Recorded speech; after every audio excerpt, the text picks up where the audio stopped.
बिस्मिल्लाहिर्रहमानिर्रहीम अल्हम्दुलिल्लाहि वस्सलातु वस्सलामु अला रसूलिल्लाह। मुहतरम नाज़रीन, आज फिर एक मरतबा हम एक अहम और ज़रूरी सवाल का जवाब लेकर आपकी खिदमत में हाजिर हैं। फ़ारूक भाई दिल्ली से ये मालूम करते हैं और सेम यही सवाल हमारी भांजी ने भी काट से किया था कि क़ज़ाए उम्री अदा करने का दुरुस्त तरीक़ा क्या है।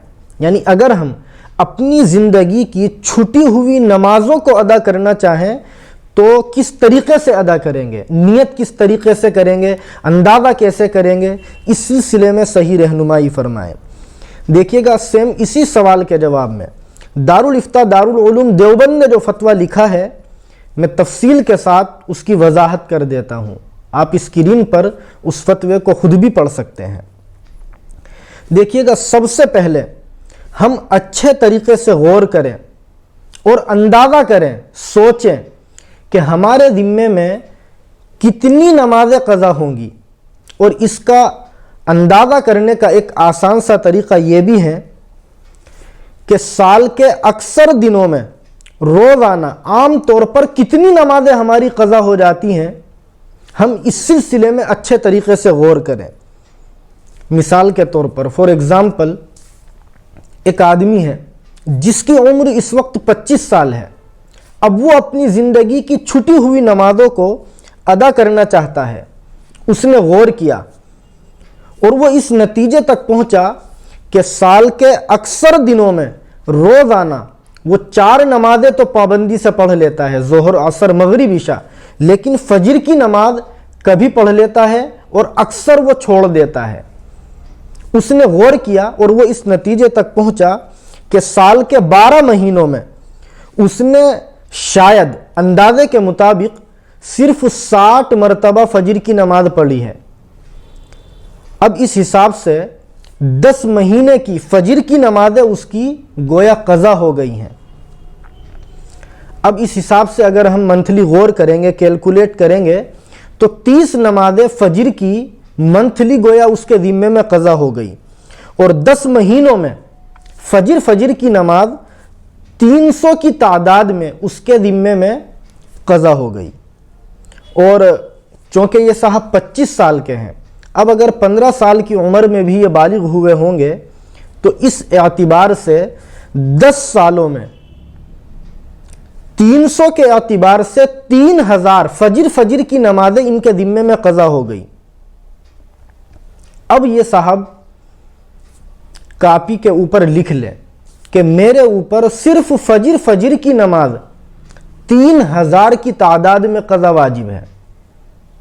इसी तरीक़े से वो ज़ोहर असर मगरिब और इशा का अंदाज़ा करे और एक कापी पर लिख ले कि फजर की नमाज मिसाल के तौर पर 3000 मेरे ऊपर वाजिब है, ज़ोहर कितनी वाजिब है, असर मगरिब इशा, इस तरीक़े से अंदाज़ा करके वो एक कापी के ऊपर इसको लिख ले।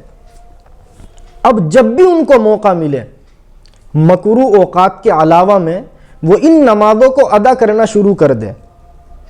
अदा करने का दुरुस्त तरीक़ा फ़ुक़हा ने ये लिखा है कि जब वो नमाज अदा करने के लिए खड़ा हो तो इस तरीक़े से नियत करे कि मेरे ज़िम्मे क़ज़ा नमाज़ों में जो सबसे पहली फजर की नमाज क़ज़ा है मैं उसको अदा कर रहा हूँ, और 2 रकात सिर्फ फ़र्ज़ की नियत से वो पढ़ ले।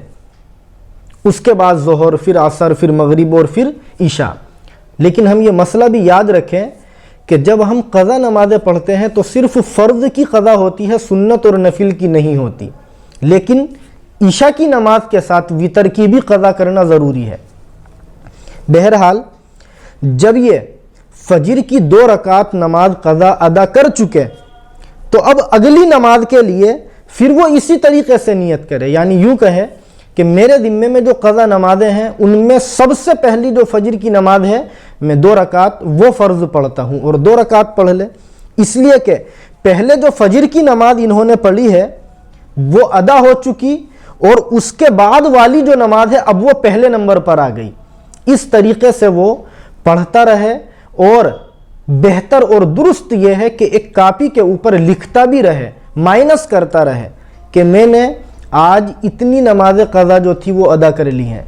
अगले दिन जो अदा करे या जब भी अदा करे फिर कापी पर लिख ले और माइनस करता रहे। इंशाअल्लाह اس کے ذمے جتنی نمازیں اس نے کاپی کے اوپر لکھی تھی جب ان سب کو ادا کر لے گا تو وہ نمازیں ذمے سے ساقط ہو جائیں گی، ختم ہو جائیں گی۔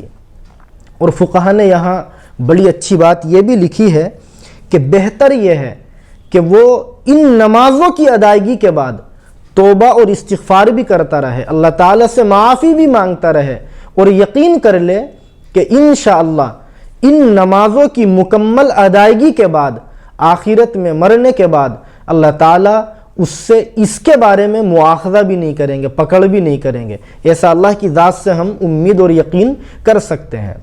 بہرحال یہ قضا نمازوں کے ادا کرنے کا درست اور صحیح طریقہ وہ ہے جو فقہا نے حوالوں کے ساتھ کتابوں میں لکھا ہے، ہم اسی کو فالو کریں اور اسی کے مطابق روزانہ جب بھی موقع ملے ہم اپنی قضا نمازیں ادا کرنے کی کوشش کریں۔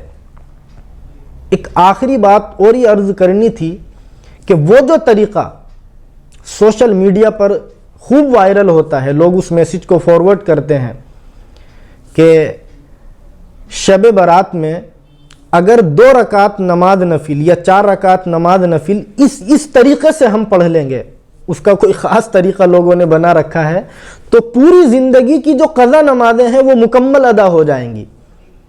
یہ غیر معتبر اور غیر مستند بات ہے۔ اس طریقے کی کوئی بات کسی معتبر کتاب میں نہیں ہے، اور نہ اللہ کے نبی علیہ السلام کی اس سلسلے میں کسی معتبر کتاب میں کہیں کوئی حدیث ہے۔ اس لیے ہم اس طریقے پر عمل نہ کرتے ہوئے اس مناسب اور درست طریقے پر عمل کریں، اور دعا بھی کریں کہ اللہ تعالی ہم سب کو پابندی سے نمازیں پڑھنے کی توفیق نصیب فرمائے، اور اللہ ہم سب کو شریعت کے تقاضوں پر چلنے کی توفیق نصیب فرمائے۔ والسلام علیکم ورحمۃ اللہ وبرکاتہ۔